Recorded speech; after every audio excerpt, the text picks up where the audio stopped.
my God, Fi, I have been itching to talk to you about this episode. I so badly wanted to text you while we were watching this episode. And then I was like, no, we have to save it for the pod. We've got to save the content for the pod. Okay, it's Queer Gals Watch the West Wing, guys. Strap in, because we're discussing Ellie. Welcome back with the lovely Leigh and myself. I'm just going to call myself the very lovely Fi. I think we should just take the moniker. Yeah, the moniker of the very lovely. Yeah, that was assigned to CJ Craig and assign it to ourselves. The very lovely Leigh and the very lovely Fi. We are here this week discussing season 2, episode 15 of The West Wing, simply titled Ellie.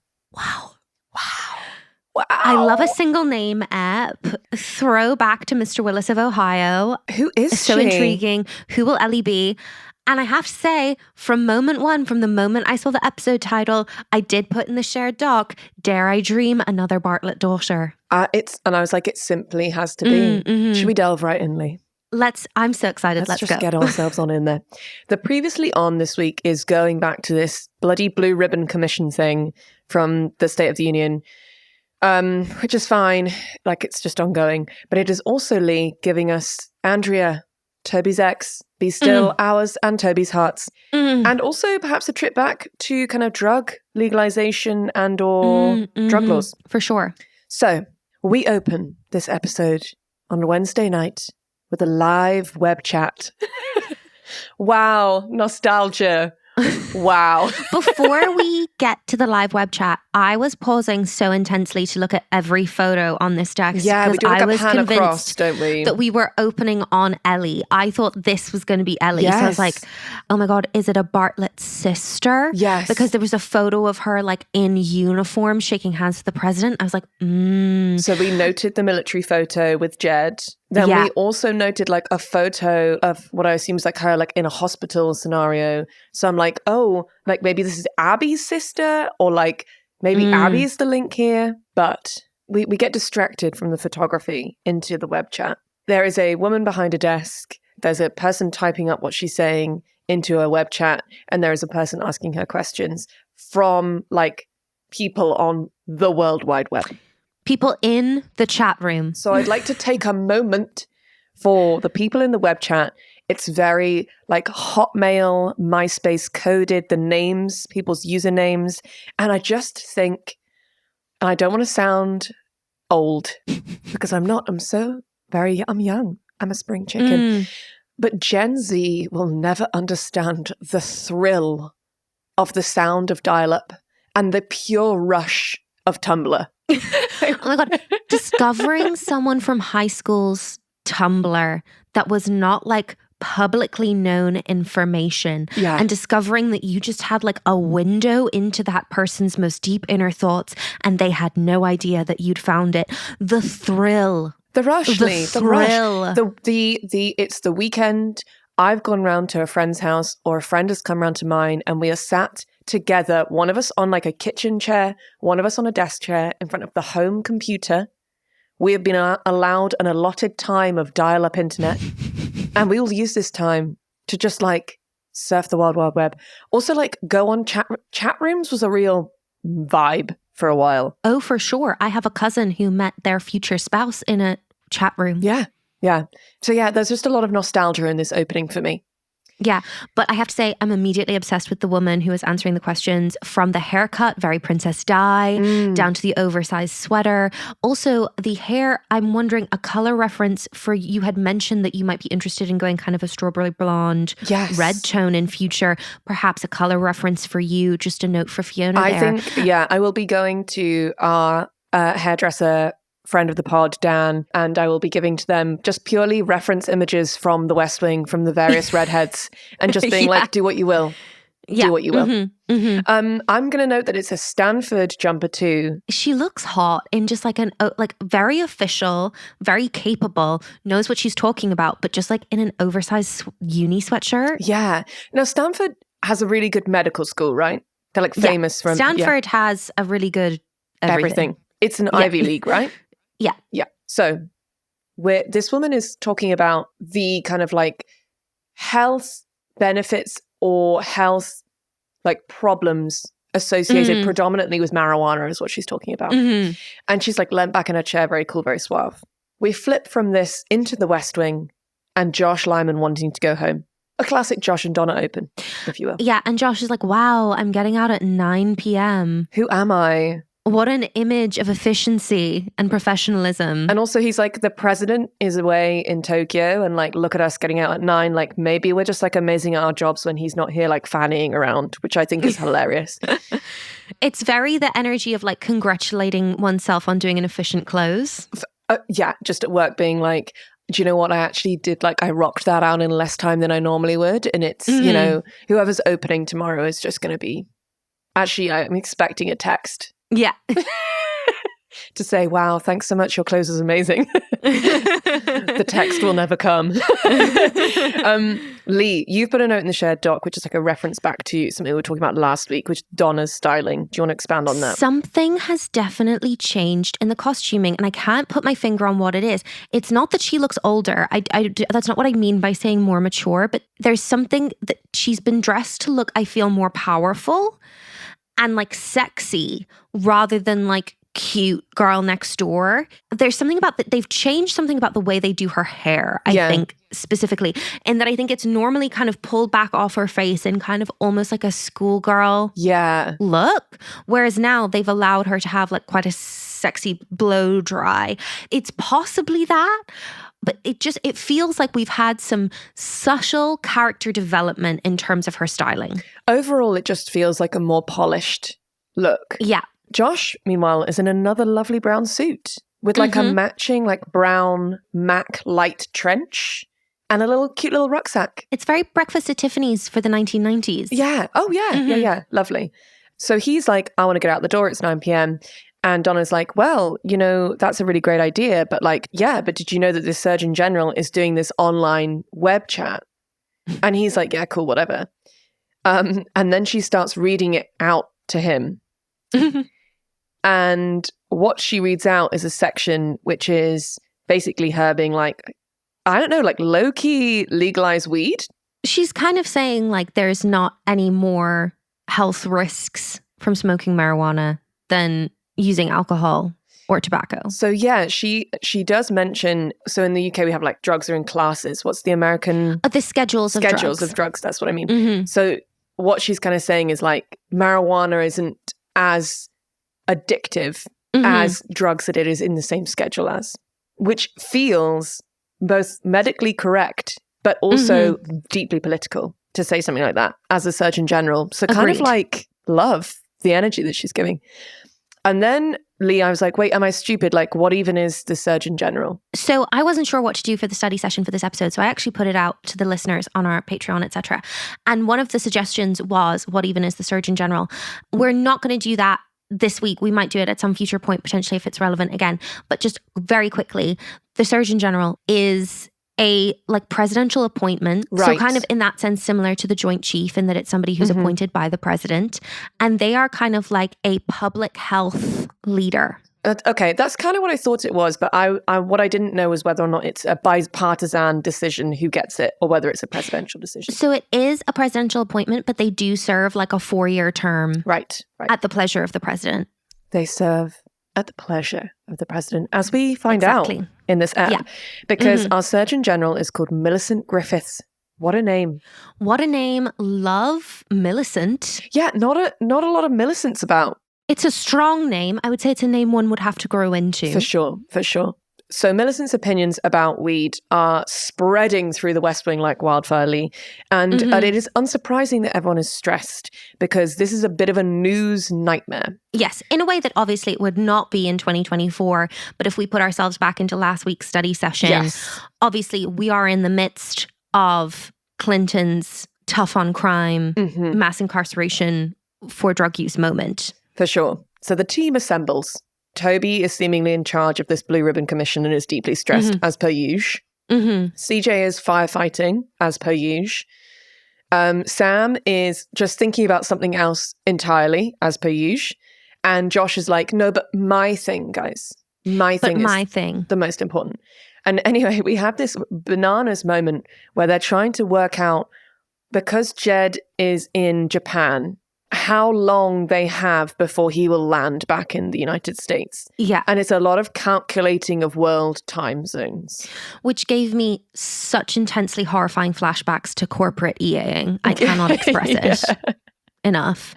Calculating meetings across multiple time zones. So it will never not be bamboozling. Yeah. Especially when it's like, okay, someone's going to call in from a flight. Kill me now. And they're all like, all of the men are like, okay, so if you subtract this from like this time zone and then you add on this thing, you'll get... And CJ's like, guys, there are clocks on the wall. Like, this is the West Wing. There's literally a clock that has Tokyo time. But I am with Josh when they do finally work out like that Jed will land an hour after he took off after a 13-hour flight. And he's like, and that's not a story that beats the Surgeon General?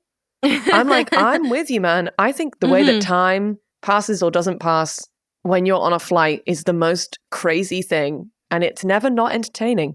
In other news, somehow Jed has denounced a film called Prince of New York and is now being congratulated by the Family Values Leadership Council. The Family Values Leadership Council. They sound hateful. It's going to be a busy week for CJ. Yeah, for sure. To Thursday? To Thursday. Sam just trying to work in his office, and a new update for Sam and Toby's friendship, which is when Toby wants Sam, he just bounces a ball off of the wall of Sam's office until he just comes in to like see off of their shared office wall, which is... It's so toxic. It's such petty bitch behavior. It really is. It. And Sam just like walks in and Toby's just like behind his desk, like with these, I think they're like squash balls or like racquetball balls, and wearing a New York Giants baseball cap. I think Toby may have lost his mind. Yeah, there's something unnerving about him in a baseball cap. Yeah. He doesn't seem well. And the update from Toby is he's in charge of staffing this Blue Ribbon Commission. Full disclosure, I'm still not hooked into this storyline. I think it's boring because I don't understand it and I don't know enough. I mean, essentially, it's a commission to discuss what should be done with Social Security.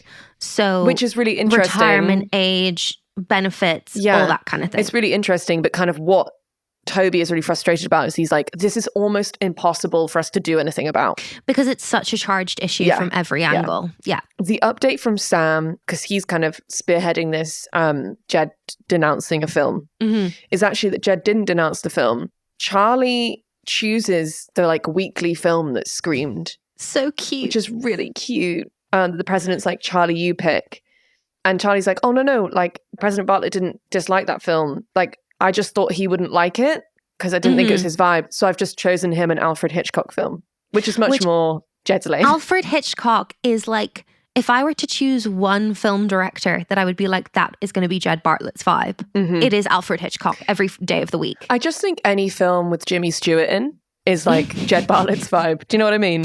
And then when he's feeling particularly low, he goes for like a John Wayne. Yes, I do see Westerns for him. I see him like doing a lot of monologues from films, like doing a Jimmy Stewart monologue, you know?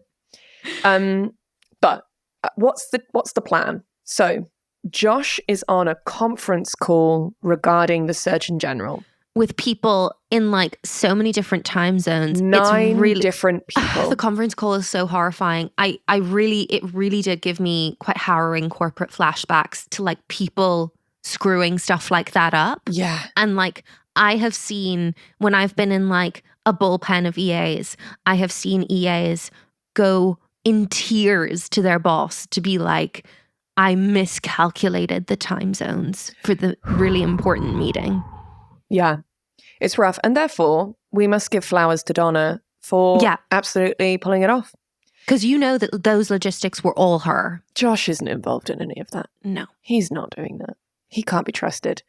CJ comes in while he's on this conference call and is like, what's the plan? I'm distracted because CJ is wearing an amazing pale blue trouser suit with like a black shirt, which shouldn't work. But it looks so good. And I would like to take this moment to reinforce the fact that I am so glad that the weird like mob wife blow dry of season 1 is gone. Yeah, they found how to style her to like not be a wife character. But like her hair was so big. in season 1, right? It was crazy. Yeah, they really didn't know what to do with her at all. Yeah. Anyway, Josh is like, okay, if we go to the press with this, are you ready? Then CJ like flaunts her prep for the press, and it's incredibly hot. And he's like testing her with all the difficult questions, and she's like, I'm ready. And then he goes back onto the conference call and is like, we're good to go. And that, for me, was an amazing moment for their professional relationship. Absolutely. Yeah. A moment of Josh not being a misogynist. We love to see it. And him being like, I trust CJ, she's ready. And then the kind of conclusion of his conference call is that someone's got to get fired. I don't love that Josh is going to have to go fire someone, particularly the Surgeon General. Particularly like a woman who is his elder. And for me, I was like, if he's going to have to fire the Surgeon General, like I really do feel like that should be coming from someone like Jed or Leo. Yeah, no? For sure. But I suppose he is the deputy White House chief of staff. Like he does have... Yeah. For me, it's not a seniority thing. For me, I think it's I think we already have an inkling that there's a personal relationship. For sure. And so I'm like, that's when you pick up the phone and you call your friend and you're like, this thing's happened. Yeah. Or at this point, like, we don't know who she is. Like, could literally be, surely it couldn't be his sister. Like, that's the conflict of interests. But anyway, let's meet Dr. Griffith. God, I love her. I love Milicent. I love Dr. Griffith. She's amazing. Wow. Josh walks into her office and immediately, although I'm assuming that he's like called ahead and asked for this meeting, she plays it like he's made an appointment. Like literally like he's made a doctor's appointment. It's amazing.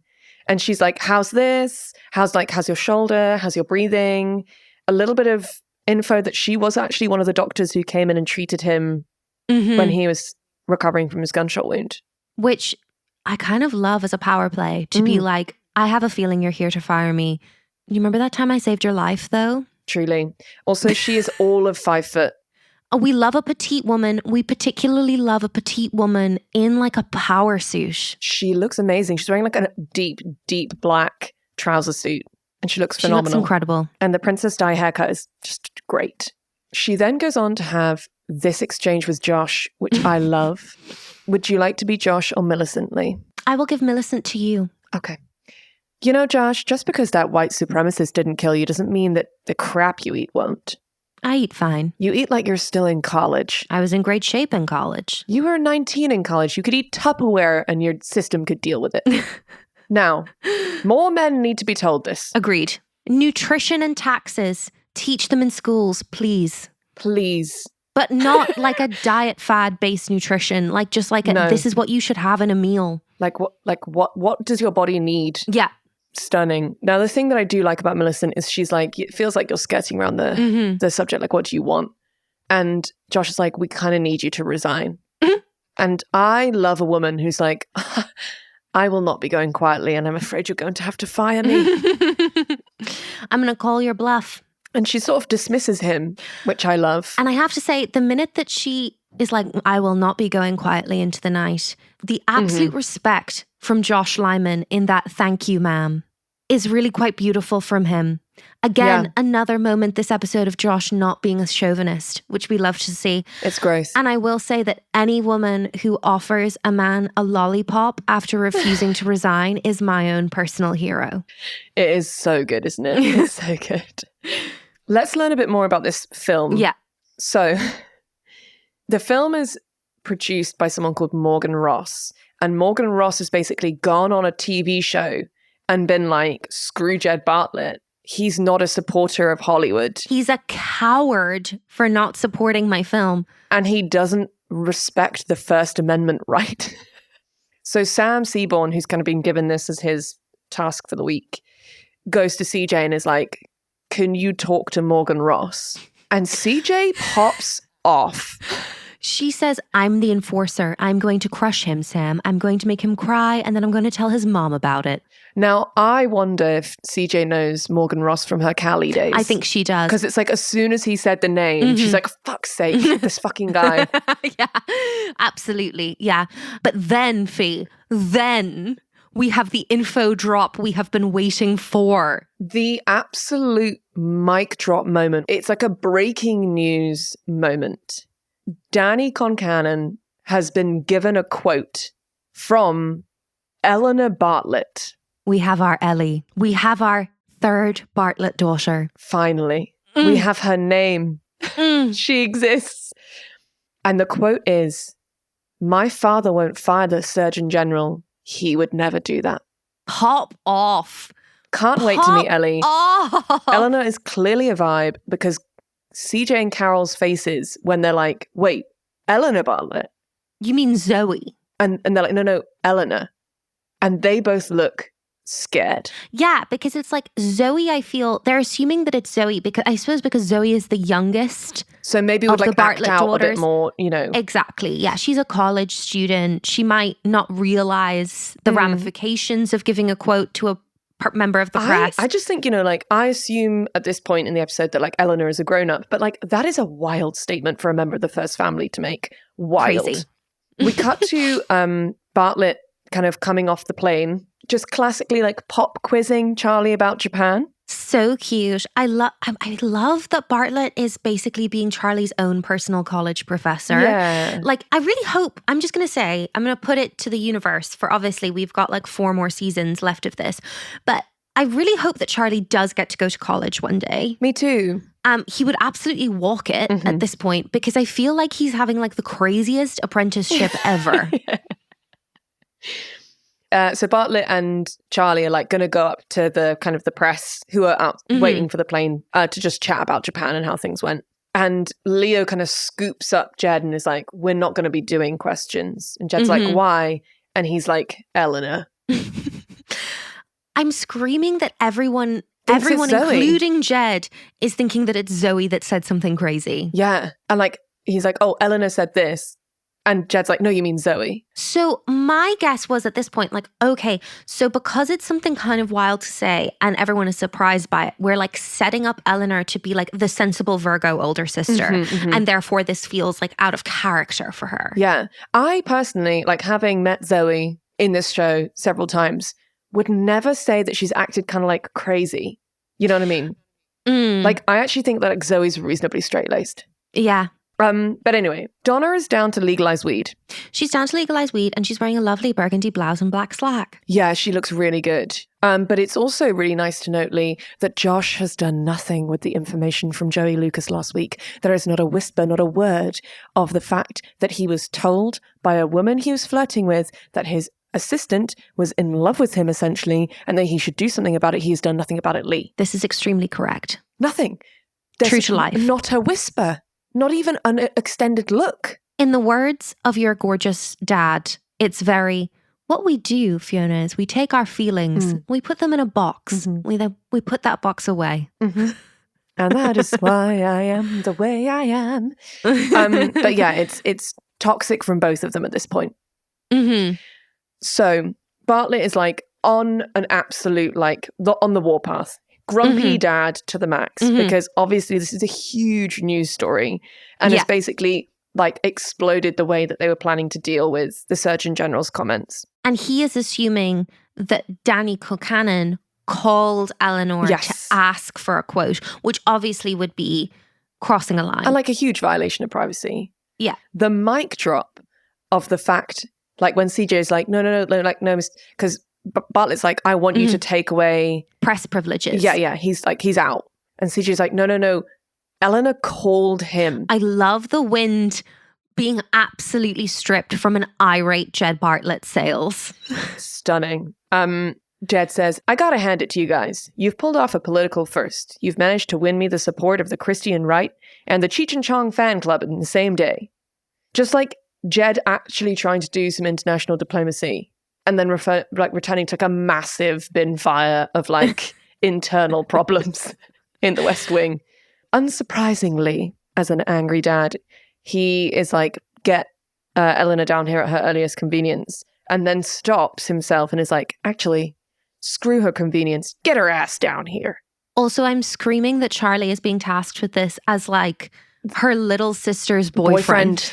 I always get like caught up in these moments and then I'm like, wait, he's always at such an imposition. It's like, my girlfriend's parents are arguing, but I work for her dad who's the president of the United States.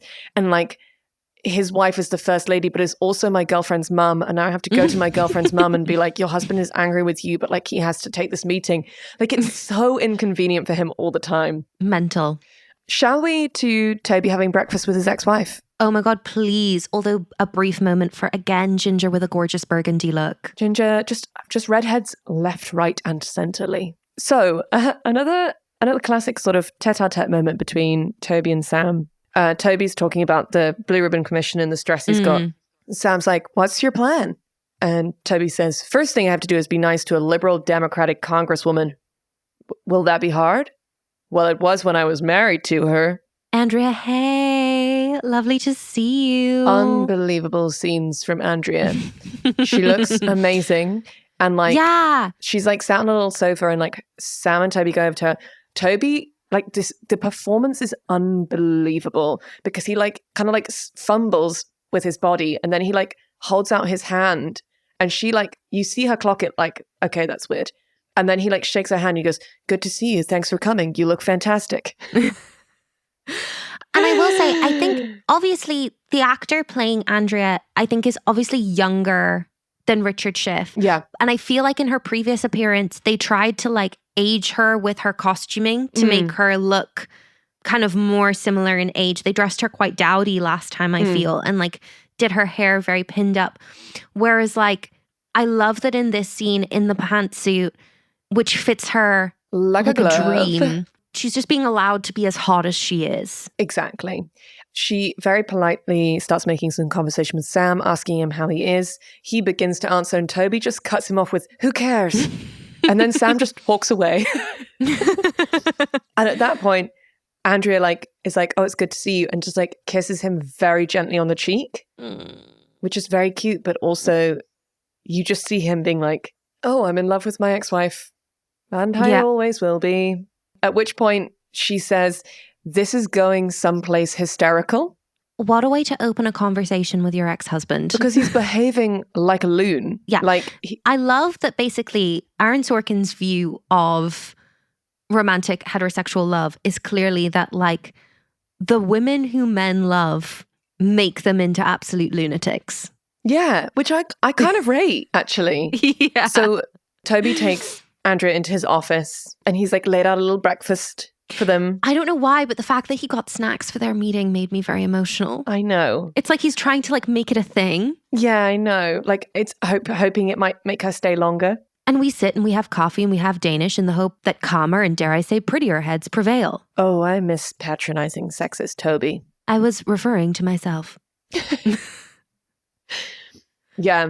But we should say that she's in this like brown pantsuit, which is kind of like a little bit like big on the shoulders, but I love it. And the color of her hair like just goes so... is really set off by the brown. It's simply a wow. Really. And despite having bought her breakfast, as soon as she picks up a pastry, Toby just says, put the Danish down. And this whole exchange, particularly him referring to himself as the prettier head, I now can't unsee it. Toby as Dan and Dan as Toby. Your partner. Yes, my partner. Yeah. They are one and the same now. That's become clear. Yeah. We'll kind of leave Andrea and Toby to like get into it on the Blue Ribbon Commission. And away to just a little bit of conjecture, briefly, from Mrs. Landingham and Charlie, talking about the film. And Mrs. Landingham being like, oh, like, what's it about? And Charlie sort of like explains the synopsis. And they're like in the Oval Office, like preparing for like the president to arrive. Mrs. Landingham just says, Charlie, please don't say the word erotic in the Oval Office. And I had to note that because I thought that was really funny. Yeah, screaming. Yeah, absolutely. Yeah. But time to meet Ellie Bartlet. And she comes in, she looks so scared. Yeah, she looks a lot younger than I was expecting her to look. I know, yeah. But I think that's the like hair down, the like hoodie and hair down. Yeah. Also, Margaret is also in the kind of like Charlie and Mrs. Landingham area. And Margaret is just absolutely coming at the Surgeon General with her hypochondria. Just two redheads chatting cancer and rats. And it really made me rate Milicent, how seriously she is taking Margaret. Margaret's like all in the kind of chaotic way that she often is. Because Milicent's been called in for a meeting with Leo. And Margaret's obviously been like, well, Leah's not quite ready for you. Let me just ask you a few simple questions. Margaret is so close to Milicent. like leaning forward to her. It's very funny, but what I will say is that Margaret's outfit is an absolute wow. The houndstooth skirt suit, yeah. It looks phenomenal, and the bob is insane. The flickiness is unbelievable. It's so 60s. It's very 60s. It's very Mad Men, her whole look. So Milicent goes in to talk to Leo, and we have this exchange. Congratulations, Millie. You're now the pamphlet girl for every right-wing fundraising cause. That interview's going to be worth at least 20, 30 million bucks in contributions from people who think you're going to distribute dime bags of Hawaiian cents at junior high schools along with condoms and fornication manuals. Can I say that I was never given a fornication manual? Milicent is just so supremely unbothered at the possibility of being fired. Yeah. Leo then goes on to say, I'll take the heat from the First Lady. Which means, and I very much see this, I'm like, does this mean that Dr. Griffith and Abby are friends, medical school best gal pals perhaps? And if so, have we in fact unearthed the most iconic gal palship the world has ever seen? I think yes. But also what's interesting to me is we've also unearthed that like decriminalization is something that Abby and Milicent do not see eye to eye on. Because it's like Jed and Abby personally are very anti-drug of any kind. But anyway, let's get back to Ellie and just... It's so cute. Poor Charlie. Making such an effort with his girlfriend's sister. He's just like, so like, how's stuff at school? Like, Zoe said that you were thinking you might like specialize in such and such. So she's going to be a doctor like Abby, yeah, which she's is at medical cute. school. Yeah. I think this is such a nice choice because I don't think we know what Elizabeth does, but we know that she has kids. So we're assuming that Elizabeth is like the older daughter. Yeah. And then Ellie in the middle, and she's at medical school. And then Zoe is still in like her first year of college. And we kind of don't know at this point. Maybe like, second year. Maybe second year, I suppose, yeah. But we kind of don't know what Zoe's vibe is. But we know that she was doing some history class. History class. She was also doing some sociology as well. She won't have decided on her major yet, though. She's too early in college. That's how American colleges work. Yeah. Yeah. Cool. And then this like lovely moment is just like brutally interrupted by a security staff member just like walking through Charlie's office space being like, Eagle is moving. And then we just hear Bartlet shouting from off screen. It's such a power move to just have him like ranting and you just see her like shrinking into herself. And from that moment, you're like, oh, their relationship is very, very different to the one he has with Zoe. Very different, because Zoe has such a daddy's girl vibe. Honestly, this was killing me, this episode. Absolutely killing me. And I have to say, I was absolutely beside myself at the parenting from Jed throughout this exchange, ensuing exchange. It's so my granddad, and I'm so glad that my grandfather passed away without me ever making him as mad as Jed is in this scene. Jed like takes Ellie into the Oval Office, which again is such a move that this conversation doesn't happen at the residence. It happens in the Oval Office. Did you take an airplane? An airplane? Yeah. No. Helicopter? No, the agents drove me. That's because you go to school at Johns Hopkins, right?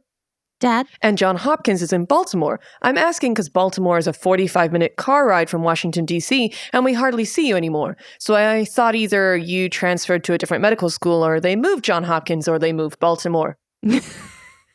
Wow. And then he gets on her about like not letting her hair cover her face. This again was so real. He goes, Eleanor, when you put your head down, your hair falls in your face and I can't see your face and I can't hear what you're saying. Now look at me and talk to me.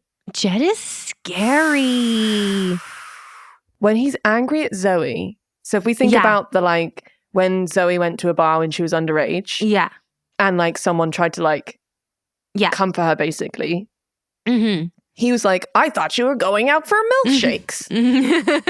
Which feels very, and obviously I know that like making a comment to the press about like such a large, it's a much bigger deal. Yeah. But it's very different. Like he's a very different dad to her. Yeah. And I am just absolutely screaming at like the Mary Bennett of it all, the quintessential middle daughter, the forgotten daughter, the Anne Elliot of Persuasion. Yeah. She's just like quintessential overlooked middle child. Honestly, I've gotten White House reporters transferred to Yemen for approaching Zoe and Elizabeth. And she's just sat there and like, she's there and like her hair's down over her face. And I'm like, she's gearing up for something. I was like, I'm so excited for Ellie, what Ellie is about to come out with. And then she like hits him with a real bomb, I think. Yeah. Because she says like, oh, I said it because essentially firing people for their sound medical opinions feels like it's a really bad like place to be in. I feel like that's kind of setting up quite a negative energy. Just really foreshadowing what happened with COVID there in the Trump administration. Terrifying. Let's move on. Yeah. And then it gets even more damning. The punch to the gut that comes from Ellie is like, as they're like bickering, she says, I don't know how to make you happy, Dad. For that, you've got to talk to Zoe or Liz. And then he's just like really mean to her. He's just like, whatever. And like goes behind his desk and starts shuffling papers. Jed, speak to your daughter. Why don't you, like, Jed, you're being horrible to your daughter. I was actually so mad at him. And then he's like, oh, if you want to stay, like we're screening a movie later. And she says, do you want me to stay? And he just goes, yeah, thanks. That's not an answer, really. No. So to other emotional things, I really want Andrea and Toby to be together, but I kind of get why they aren't. Yeah, agreed. They have this really great argument in Toby's office about the Blue Ribbon Commission, and it kind of almost started to make me feel excited about the Blue Ribbon Commission. Toby like goes on a rant and he's like, I'm just so frustrated because I feel like most of the time politicians don't get to do politics. Yeah. Like so much focus is constantly on re-election. Like we have 18 months as a president to like actually get shit done. And like, I just need people to like get their heads out of their asses and try and do something. And Andrea's like, well, that's kind of not the way it works. Like the whole point of politics is that it's frustrating because you can't actually do anything. And so they just don't see eye to eye, but it's a very fun.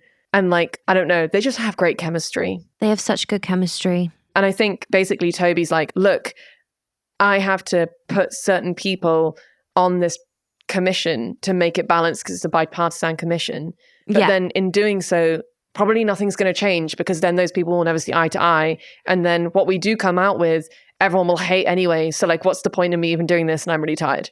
But speaking of good arguments, there is now an argument between Sam Seaborn and Morgan, the film producer, which was equally very good. Also, like Morgan was every inch the film producer. Oh, that actor came in and was like, yep, no, absolutely. I know this guy. Done and done. I think Sam's viewpoint of like the First Amendment right is to like choose whether or not you want to see the film. That's what it should be about. And like by being so incendiary on this late night TV show, Morgan, you've suddenly like, you've made it about like, it has to be black or white. Like it has to be fine with no protest or it has to be taken down. Whereas really just like let people choose whether they want to see stuff. Truly. Now, he then goes on to say though, like if you do this again, it won't be CJ Craig you're dealing with. It'll be me. And I was like, I don't understand, respectfully, Sam, what the difference is there. No, like you're not her boss. No. You're not her senior. For all intents and purposes, I would say you're like on the same level. If not, she might be slightly more senior to you. So my offer here, Leigh, is that it's not a seniority thing. I think it's a bro thing. And I think, again, it's coming back to the misogyny that exists in the year 2000. At the end of the day, in 2000, being told off by a woman isn't as bad as being told off by a man if you're a kind of prick. And I guess not just being told off by a man, but being told off by like a guy who's your bro. A guy who's your bro, who's like going to the members clubs, knows people, and is like, oh, sorry, I can trash your name if you want. Yeah. And unfortunately, to people like Morgan, I think that holds more weight than like CJ Craig is pissed with you, especially if they have a previous relationship outside of the White House. Yeah. So I think that's where Sam's coming from, because I had the same instinct as you. I was like, fuck you, Sam. Like CJ can like fight her in battles. But actually I was like, oh, you've kind of one-upped him and like flipped the misogyny table on him there. Maybe Sam's an ally? I think that's my exact feeling, is that tone of voice. Yeah. Should we go back to the Bartlet movie night? Please. First of all, this scenario is weird because I assumed that they would just be like in the residence, like in the living room just for the Bartlets. But it seems that there's some sort of like screening room. Love that. In the West Wing. There's just like a rogue selection of staff there. And part of me is like, do we need to be watching Dial M for Murder? Surely we're busy. I guess maybe though it's like an evening thing and it's like, oh, if you happen to be free at this time, swing by kind of vibe. The thing that absolutely kills me is like Donna and Josh are there obviously sitting next to each other. Sigh. And Josh is like, oh, like shit, there's beef. Definitely there's beef between Jed and Ellie. And Donna's like, why? And Josh is like, well, because Jed normally talks through the entire movie. Which reads entirely true to his character. Then there's a brief pause in the film for Jed to just go and receive Milicent's resignation. Yeah. And I love that Milicent is in her like full regalia, her like kind of military doctor outfit. And Jed's just in his Notre Dame hoodie and jeans. It's such a power move. I really love that. He could have chosen to stay in his suit from the day for this moment. Yeah. Do you know what I mean? And he's chosen not to. Yeah. And the juicy bit of info we get is... she's Eleanor's godmother. I knew it. I knew it. Basically what Jed's pissed about is he's like, look, you asked her to do it. Tell me that you called her and asked her to stick her oar in. And Milicent's like, no, I didn't. That's all on her. I didn't ask her to do anything. Like, I would never ask her to do that. He says, why doesn't she like me? And honestly, I feel like asking someone why your daughter doesn't like you feels like a convo to have with your therapist rather than potentially your wife's best friend. Your therapist or indeed your wife, perhaps. Yeah. Or just a conversation to have with Ellie herself. For sure. Then the other bombshell statement, Leigh, was... she's always belonged to Abby. Whoa. Like, I mean, say less, Jed. Like, you've said it all there. What that's telling me is that you haven't tried as hard because she's had a closeness with Abby that you're jealous of. Yeah. But instead of trying to, like, find your own closeness with her, you've just let Abby be her main parent. Yeah. And then Milicent said this amazing thing where she says, you've been the king of whatever room you've walked into her entire life. And I was like, whoa. I love that she's like, okay, cool. Like, let's fucking stop talking about my resignation and talk about you as a father. Like, I'm her godmother. And I don't understand why you don't see that she's frightened of you. She then also says this thing where she's like, you wouldn't believe how quickly a child feels that they are not the favorite. Yeah. And I was like, oh my God, I can't believe that she went there. She named it. She went for the gut punch. She named it. Zoe is the favorite. And look, Leigh, we've mentioned it before. When you see the photos on Bartlet's desk, there is not one of his full family. There is one of Abby and two of Zoe. I think if we again go for the Jane Austen metaphor, what we're looking at here in my mind is that Elizabeth is the Jane. The kind of most beautiful, most perfect, but maybe slightly lacking in the personality department. Then we have Eleanor, the Mary, the quintessential middle child. And then we have Zoe, who is like a Lydia Bennet, Lizzie Bennet hybrid fusion. Yeah. Or taken in another direction, we have Elizabeth, the Meg. Yes. Zoe, the Amy. And then we have our Jo, Eleanor. Yeah. Oh, I love that. No, I think the March Sisters is correct, actually. I will bear with the nonsense of the Christian right and the Hollywood left and the AFL-CIO and the AARP and the Cannabis Society in Japan, but I will not allow someone to tell me that I love one of my children less than the others. And then just a long, dramatic pause from Jed, a moment of self-reflection, and then just, she's frightened of me? Oh. And at that point, Milicent's like, I think I've done what I needed to do. I'm going to take my leave. I'm going to see myself out. I'm absolutely obsessed that Jed calls her back into the room. A classic Jed, one more thing moment. But he beckons her back into the room by saying, hey, Doc. I knew he wouldn't accept the resignation. I knew that eventually he would turn to the light. It was never going to go down that way. I think it's, again, it's one of those things which is like, I needed you to resign to tell you that I would never have fired you. Yeah. And then we close out the episode with a moment between Ellie and Jed sat on the sofas at the front of the screening room. And Jed just beginning to talk over the film. And Ellie being like, Dad, you need to like stop talking. And a classic Jed Bartlet moment of, you want to bet your tuition? No one in this room is going to shush me. He's like trying to make her laugh. Like he's trying to be like, so like, I hear you want to like major in this or like specialize oncology. In this. And she's just like, she's again like doing the thing with her hair and she's like, Dad, you're not going to get me to laugh. And you can just see him being like, okay, cool. Because that's what he does with Zoe. is like he's always like there with like the jokes and like the little like one line, and that's how they talk to each other, because it's, you know, you're supposed to go out for malted milkshakes. Yeah. But it's so nice to see for him to try that tactic with Ellie and her to be like, that's not it, Dad. And then he like comes back to what she said earlier when she's like, if you want to know what makes me happy, like that's something you could ask Zoe or Liz about. And he says, the only thing you had to do to make me happy is come home at the end of the day. Not well. I cried. And like there's this kind of, you can see like some ground has been made. Yeah. And that's the end of the ep. Wow. Best fashion for you, Fi? Wow, just straight into the quickfires, Leigh. Not a moment of reflection. Margaret's suit. Margaret's houndstooth suit and the bob suit combo. Honourable mensch to Milicent's formal wear and to CJ's pantsuit. Contrarily, I would say honourable mensch to Milicent's casual wear. Oh, yeah. A kind of counterpoint to Jed's Notre Dame hoodie and blue jeans. It's nice to see another university get some airtime.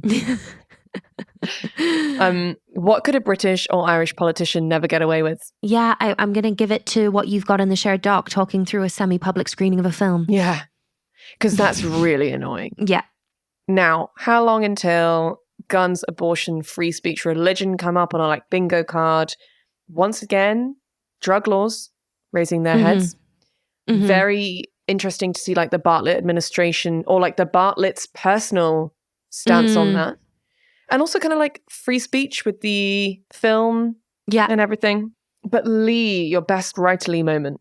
Yeah, I'm gonna have to give it to, and Johns Hopkins is in Baltimore. I'm asking because Baltimore is a 45-minute car ride from Washington, D.C., and we hardly see you anymore.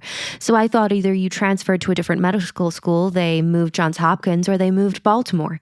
It's so good, right? Because it's so petty. It's so petty. I personally feel like an honourable mention has to go to, you want to bet me your tuition? No one in this room is going to shush me. Man, I feel like a man. Why doesn't my daughter like me? Yeah. That's something for you to find out yourself, sir. Yeah, please. Ask some questions. I think mine has to go to Toby Ziegler for first thing I have to do is be nice to a Liberal Democratic Congresswoman. Will that be hard? Well, it was when I was married to her. Then my girl, I feel like a girl, has to go to CJ being absolutely incandescent. Yeah. I'm the enforcer. I'm going to crush him, Sam. I'm going to make him cry and then I'm going to tell his mom about it. But I do have to give an honourable mention to Andrea for this is going someplace hysterical with reference to her ex-husband. And the moment that made you proudest to be an American? I'm going to have to agree with you on this one, but you are going to have to say it because I'm not going to be able to say it out loud. The only thing you had to do to make me happy is come home at the end of the day. Gorge. Beautiful. Beautiful. And growth within the Bartlet family. And honestly, truly. It was a delight to meet Eleanor. Loved Ellie. I hope to see more of her. I would love to see Ellie and Zoe and Abby in the same room. I would love to see like a sisters, a combination of the sisters. Sisters. Never were there such devoted sisters.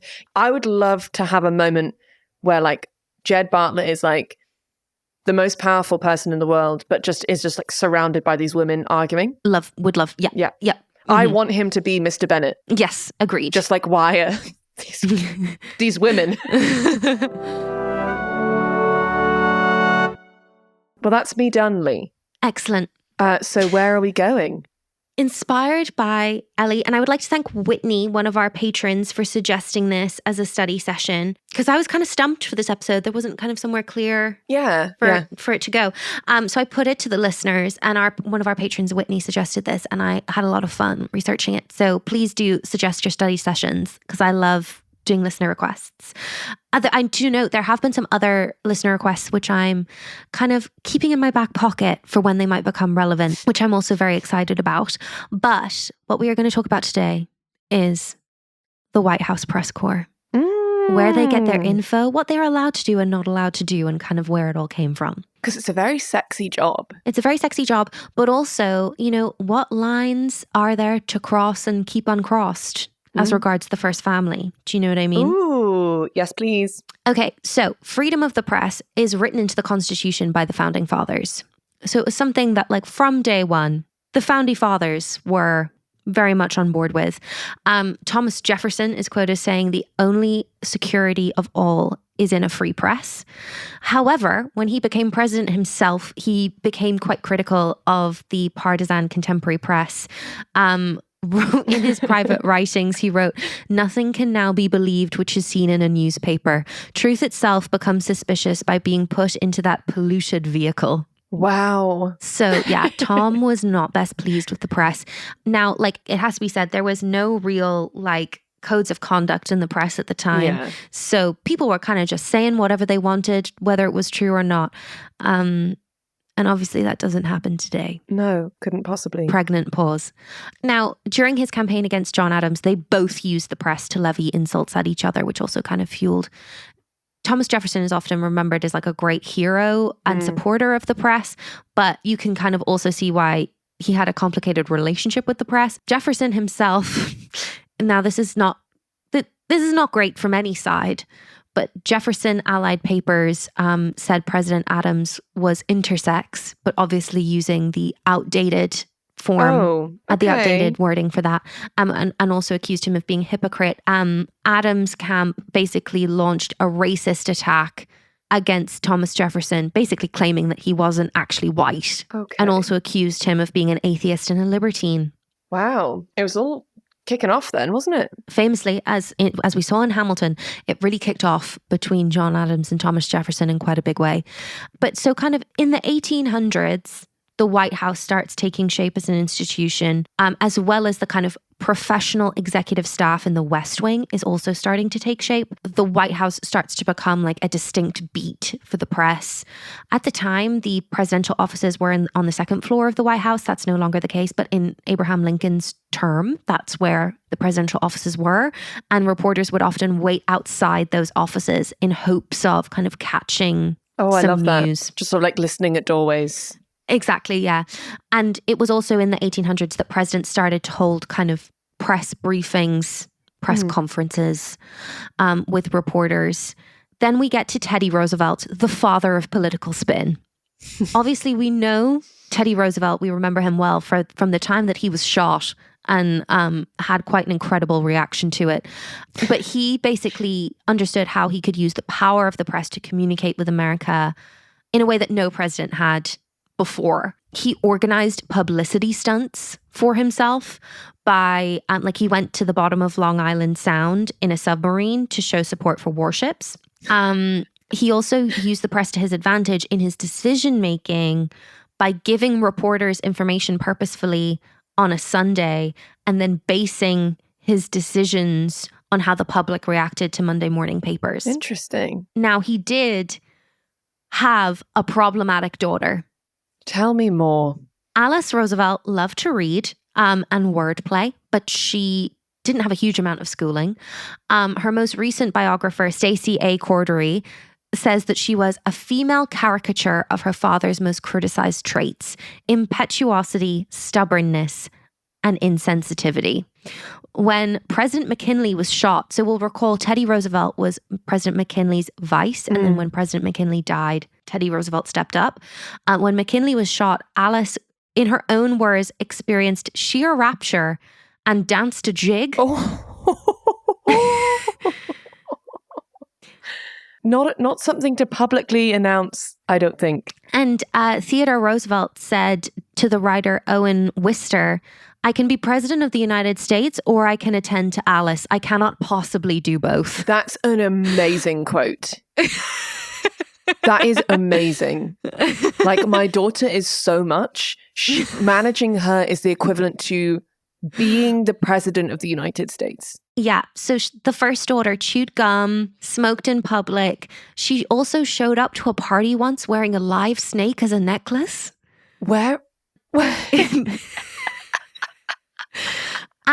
And ran up debts playing poker and buying clothes. Yeah, like she's a wild child. Yeah, the Washington Post in 1904 wrote an article about the snake incident with the title "Remarkable Living Ornament of Miss Roosevelt." The snake incident. No notes. But yeah, she loved the limelight and she got it. Yeah. And, Theodore Roosevelt didn't seem to be kind of that bothered about. He was like, you know what, if Alice is going to go and do that, then obviously the press is going to write about it. And Alice is loving it. So yeah, I must run a country. What could I possibly do?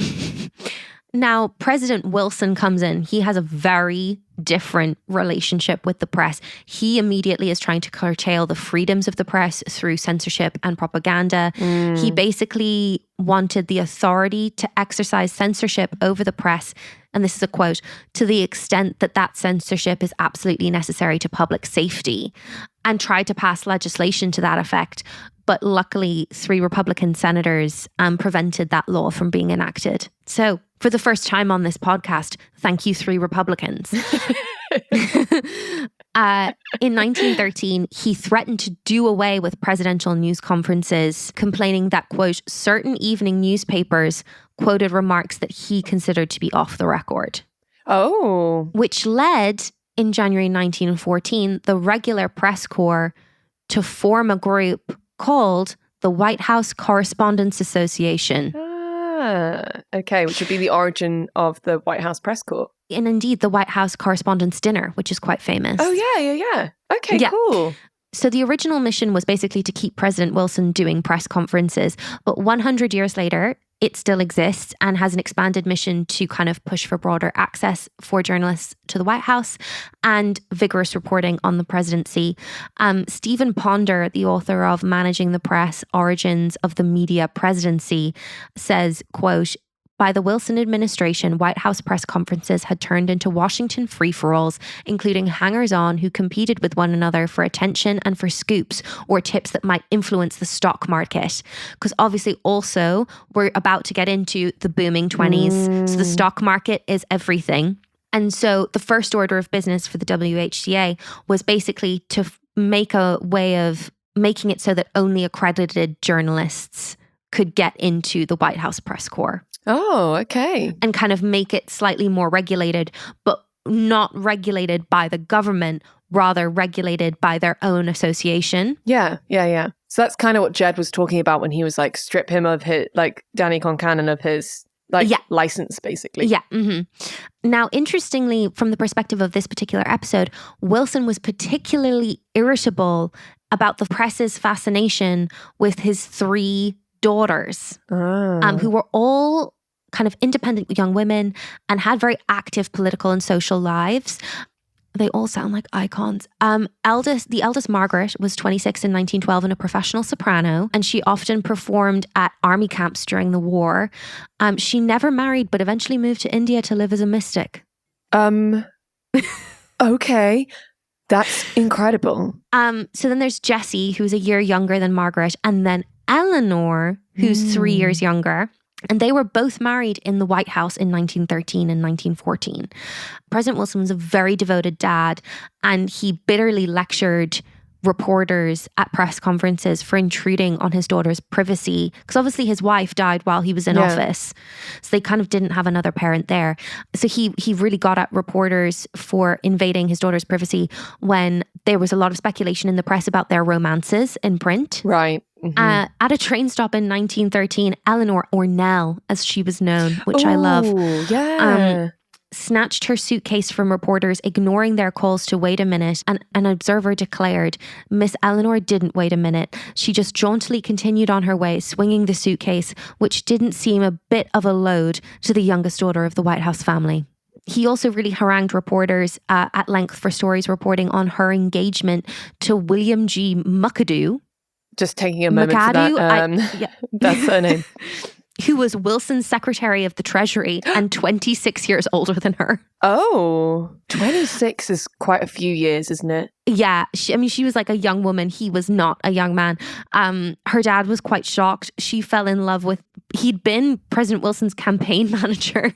Whoa. And Eleanor later joked that she had previously urged her father to select him as Treasury Secretary, not because of abilities, but because he was so attractive. Oh my God, Eleanor, stop.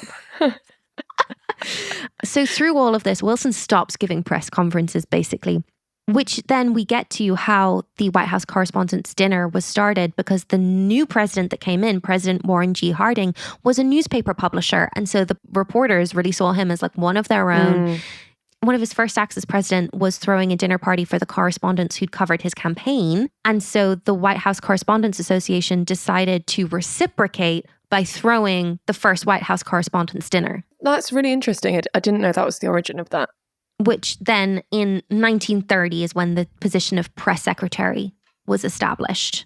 Now, to move again to that slippery little snake, President Nixon, he'd had kind of bad experiences with the press during his campaign against JFK when he was widely perceived to have lost the 1960 presidential debate with JFK, which was one of the first ones to be televised. Oh, yeah. And so he was very, very aware of the media's power. And he was extremely determined to control media coverage, which led him to create the White House Office of Communications. So created Toby Ziegler's job, Sam Seaborn's job, and he hired a strategist to help him improve his TV appearances, which was the future CEO of Fox News, Roger Ailes. Thank you, Roger. Cheers, Rog. He still, however, was quite paranoid and felt that the press was against him. And during the Watergate scandal, he compiled a list of, quote, press enemies and had them audited, and even mounted a campaign to take away the licenses of a television station owned by the Washington Post, which broke the Watergate scandal. Yeah, see, at some point, someone had to sit him down and be like, dude, this is just personal. Like, who fucked up here? Mm-hmm. Which leads us to President Clinton, who obviously had his own scandals, which the press really enjoyed and relished covering, which we won't go into. But for the purposes of like this episode, I think it's really interesting in that obviously Chelsea Clinton turned 13 about a month after her dad was inaugurated as president. Mm-hmm. And the Clintons asked the media to limit their coverage of Chelsea to public events because they wanted her to have as normal of a childhood as possible. But almost immediately, Saturday Night Live aired a sketch that compared Chelsea unfavorably with the Vice President Al Gore's daughter in terms of her appearance. Oh. Which prompted Rush Limbaugh to say, quote, everyone knows the Clintons have a cat. Socks is the White House cat. But did you know there is also a White House dog? About a 13-year-old? Mm-hmm. That is horrible. Yeah. Like, politics aside, like, no matter where you lie in terms of, like, whether or not you like someone as a president, like, don't say that about someone's 13-year-old kid. Horrific. Ugh. Quoted in People magazine in 1992, Bill Clinton said, "We work really hard to make sure that Chelsea doesn't let other people define her sense of her own self-worth. It's tough when you are an adolescent because peer opinion and other people's opinion become more important, but I think she'll be okay." In 1999, People magazine then wrote a cover story about Chelsea Clinton, and the Clinton family put out a statement denouncing it, saying, "We deeply regret and are profoundly saddened by the decision of People magazine to print a cover story featuring our daughter, Chelsea."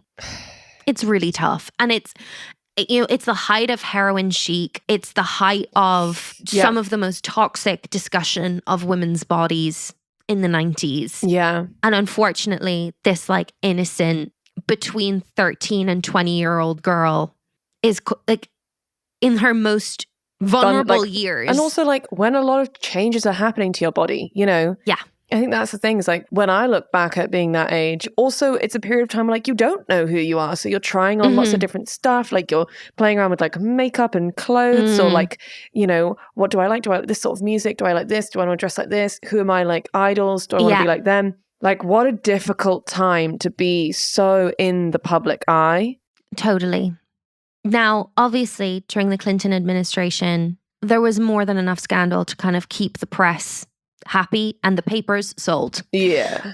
But during the George W. Bush administration, it wasn't a huge amount of scandal, like personal scandal for the first family. Until in 2001, Barbara and Jenna Bush, then both 19 years old, ran afoul of Texas liquor laws. And because the press was kind of so starved of anything to cover, they really jumped at it.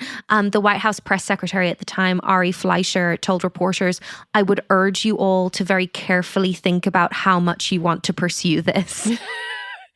Wow. But Jenna and Barbara Bush were titled Double Trouble by the Daily News and Jenna and Tonic by the New York Post. That's very good. That's very good. Now, just to kind of briefly touch on the White House Correspondents' Dinner because I think it's interesting. It was an all-male affair until 1962. Whoa. Despite the fact that there were dues-paying members who were women, it took more than 40 years for women to be included. In 1961, Helen Thomas, a UPI reporter, was the first woman to cover the White House and publicly protested the continued exclusion of women and pressured JFK to boycott unless women were invited. Kennedy agreed, and the White House Correspondents Association allowed female journalists to attend for the first time. And just a shout out to Helen. Helen Thomas subsequently became the president of the White House Correspondents Association. Love that for her. Love it for her. In April 1981, less than a month after the assassination attempt on Ronald Reagan, and after he was released from hospital and was still recuperating in Camp David, he phoned in to the White House Correspondents' Dinner to thank the press for their warm wishes and offered a bit of sage advice, quipping, when someone tells you to get in a car quick, do it. Okay, I kind of rate him for that. He also kind of joked with the White House Correspondents Association president and a CBS White House correspondent, joking about the, quote, suspicious absence from the dinner of Secretary of State Alexander Haig, who had taken the helm wrongly in the hours following Reagan's shooting. Now, what does the White House Correspondents Association do today? There are 49 permanent seats in the Brady briefing room. And those 49 permanent seats and all booths and workspaces in the upper and lower workspaces are assigned by the White House Correspondents Association. Okay. And are reviewed periodically. So if you want to get a seat in the briefing room, the White House, as a journalist, the White House Correspondents Association is who makes that decision. Okay, right. Journalists without an assigned seat or desk can use them when unclaimed, but must relinquish them without, quote, without fuss. I like to the assigned outlet. I enjoy that. Don't make a fuss. Okay, so you've been assigned, Fiona, to cover the White House as a White House correspondent. I have. You receive this information booklet from the White House Correspondents Association called Covering the White House. Congratulations, you cover the White House. This is unlike any other beat. We work in tight quarters in a competitive environment under intense scrutiny. Your coverage will range from baby formula shortages one day to matters of war and peace the next. No matter the administration, their goal is to curate information. Yours is to get past the spin. Oh. The daily briefings are a focal point, but plenty of real journalism happens elsewhere too. Introduce yourself to the people who staff the press office, then do it again, and a few more times. It's in everyone's interest for briefings to work effectively. That requires professionalism, cooperation, and self-restraint from those frustrated at being overlooked and from those who routinely get called on. I really enjoy its tone. The tone is so fun. Yeah. But I love that it's like, okay, you may not be the favorite right now, but let's have some decorum. And also, if you're aware that you are someone who gets called on a lot, also have some decorum. Yeah, share it out. And now that is something that I would like to say that in season 1 was not happening from Danny. No. I also love these kind of commandments that are included in the document. Thou shalt not filibuster. Be judicious about multiple questions on multiple topics. This isn't a one-on-one interview. Be mindful that each redundant question means one less colleague who'll get called on. Maybe they had a question that would have yielded a great story for you too. By the same token, when there's a huge news of the day, it's fine to keep that hyper-local or esoteric question for another time. Remember, this isn't the only venue to ask questions. If info or a quote is what you're after, try talking to someone in the press office directly. It's very sound advice. It's all very interesting. Now, we get into something that I think you would be phenomenally good at, Fi. Oh. So we have the South Lawn departure and arrival, the instructions for when the president is departing and arriving back at the White House on Marine One, the presidential helicopter. Yeah. Marine One is loud. It's hard for the president to hear questions and impossible for everyone in a throng of journalists to hear him. Please check out this memo, linked, for details about how our boarding group system works. It's designed to ensure that poolers can see and hear, photographers get a clear shot, and no one gets hurt. Procedures are regularly refined, all capitals, please work with us and the Wranglers to make these gaggles useful and safe. Stunning use of Wranglers and gaggles, I would just say. Gorgeous, truly gorgeous. I'm just fascinated by the logistics of this. And I felt, given your stage management background, you would also be. But the press are asked to gather near the Palm Room doors no earlier than 30 minutes before the published call time. At the 30-minute mark, they are instructed to line up on a first-come, first-served basis, with the exception of the in-house pool and wave 4, which is detailed below. Any swaps shall be 1-for-1. Wave 4 may continue to reserve spots in a single file line before the 30-minute mark. When lining up, please ensure adequate space is available for White House staff and Secret Service personnel to pass. Now, the thing that I really enjoy about this, as a British person, is that this is a more detailed experience of queuing than I have ever witnessed when I visited the United States. It's gorgeous. So basically, the press are escorted onto the South Lawn by Wranglers in 4 waves. It does note, please do not try to cheat and jump into an earlier wave. No. Now, who are the Wranglers, you ask, Fi? Because I feel this is a job that you should have had at some point. Okay, I think amazing. you would be really good at it. Quote, herding cats is nothing compared to wrangling the press corps. We capitalized, never quote them, even indirectly. But you'll soon discover that's worth the trade-off with these junior press assistants. Wranglers know things. They can point you in the right direction, literally and figuratively. They handle credentials and access requests and pool rotations. They have invaluable information on timing and logistics. They make sure no one gets left behind, including overseas. They help us avoid stampedes on the South Lawn. Please be respectful and polite, even when someone half your age is shooing you out of the Oval Office. I love that.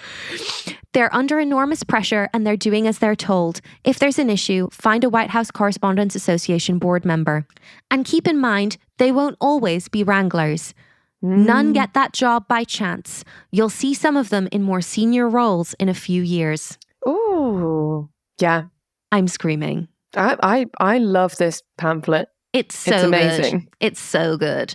And now there's also a very defined grouping of journalists, which is referred to as the pool. Because obviously not everyone can cram into the Oval Office. So basically, quote, a pool serves as the eyes and ears of the full press corps at White House events and when the president leaves campus. It's a time-tested system that balances reporting needs with logistical realities. So the print poolers basically serve the entire press corps with almost real-time pool reports on the president's comments and activities. And basically all poolers are required to pitch in spotting VIPs, helping get key quotes, and when acoustics are bad. Right. These things called pool reports are then issued, which are timely, factual, with quotes, and are supposed to be kind of objective.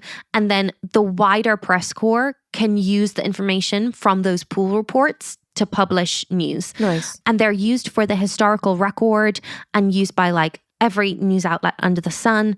So there's the in-town travel pool, which covers the president off campus within driving distance. So like when he goes to the Capitol, when he goes to Walter Reed, the hospital, or delivers a speech. Then there's the expanded in-house pool, which includes foreign press for when the president meets with a foreign leader. Then there is the domestic travel pool, which is a 13-person group, so very small, which travels with the president outside of the capital region. And this is because Air Force One has 13 press seats. So that would have been our group that was on the like minibus with CJ and went on the trip where CJ had to sing. Yes, absolutely. That includes 3 wire reporters, AP, Reuters, and Bloomberg, 4 photographers, which is AP, the Associated Press, Reuters, AFP, and the New York Times, 3 for network TV, and 2 print reporters. And each outlet pays for the full travel cost of the reporter in the press seat. Really? Then this I also found fun. Where can I go without being tackled? Is that just a subheading? As a White House press corps member. Basically, your press pass gets you through the Northwest Gates on Pennsylvania Avenue, which gives you access to Pebble Beach, which is like the TV stand-up area. The driveway from the security gates of the West Wing, which I feel like we always see news reporters in that driveway. The briefing room and the press workplace, including the basement. Lower press, which is through the sliding door to the left of the podium, where press assistants, wranglers, and the assistant or deputy press secretary works. Upper press, which is through a door to the left of lower press, where the press secretary and others work. So just a quick White House glossary. Lower press is where the deputies, assistants, and press wranglers work. Upper press, where the press secretary's office is located. The Palm Room is between the Rose Garden and the back press workspace. So the Palm Room doors are the gathering spot for when you're leaving to cover a South Lawn exit. The Stakeout is a driveway spot on the West Wing portico where notables speak to the press. Full lid, which we've definitely heard, is the president isn't going anywhere for the rest of the day or appearing in public, and there will be no further announcements, even by email, and therefore the pool is dismissed. The lid is on. The lid is on. We also have a travel/photo lid, which means the president isn't going anywhere for the rest of the day. There won't be any more photo ops. Lunch or dinner lid is an assurance that the pool is free to leave the White House grounds temporarily and won't miss anything. That's really nice and respectful, because people got to eat. And it's good to take a break. Absolutely. Call time is when poolers are obliged to be on site for pool duty. An open press is an event that anyone can attend and cover. Don't expect pool reports. Oh, at an open press. At an open press. There's also a bad weather call when it's raining too hard to safely take Marine One. And the president will therefore be using the motorcade instead, to or from Joint Base Andrews. And then we obviously have the Beast, which is, so we have the presidential motorcade, but the Beast refers only to the black Cadillac that the president specifically sits in. That's such an American name for it. The Beast. I don't know if I like that. It's not important how I feel about it, but I just would like to comment that I don't think I like it. I think what's interesting from the perspective of Danny Concannon is that if you want to go beyond upper press or anywhere else in the White House or the Eisenhower Executive Office building, you have to have an escort as a member of the press corps. Okay. So what we're seeing is Danny is one of the members of the press corps that does get escorted in for like a meeting in the White House with Jed. It says you'll get yelled at or worse if you cross any of these invisible lines.